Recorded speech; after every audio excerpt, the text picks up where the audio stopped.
berpangkat Bribka di Kabupaten Indragiri Hilir, Riau menandu seorang perempuan usai melahirkan viral di media sosial. Aksi ini dilakukan untuk membantu sang suami membawa istrinya seorang diri. Babin kan masjid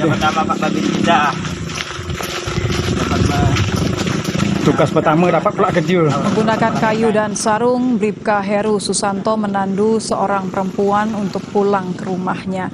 Aksi ini dilakukan saat Bribka Heru melihat seorang warga sedang menggendong istrinya usai melahirkan. Aksi menandu dilakukan karena di wilayah tersebut tidak ada ambulans maupun kendaraan roda 4. Setelah berjalan sejauh 3 km, Bribka Heru berhasil mengantar Rosmini dan bayinya ke rumah dengan selamat.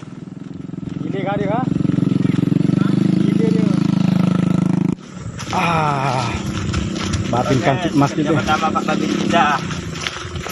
Saya melihat seorang warga memotong seorang ibu yang bersalin dan saya pun dengan sikap membantu ibu itu karena di desa kami tidak ada kendaraan roda 4. Alhamdulillah dengan selamat kami membantu ibu itu sampai ke rumahnya dengan bayinya. KPD kan informasi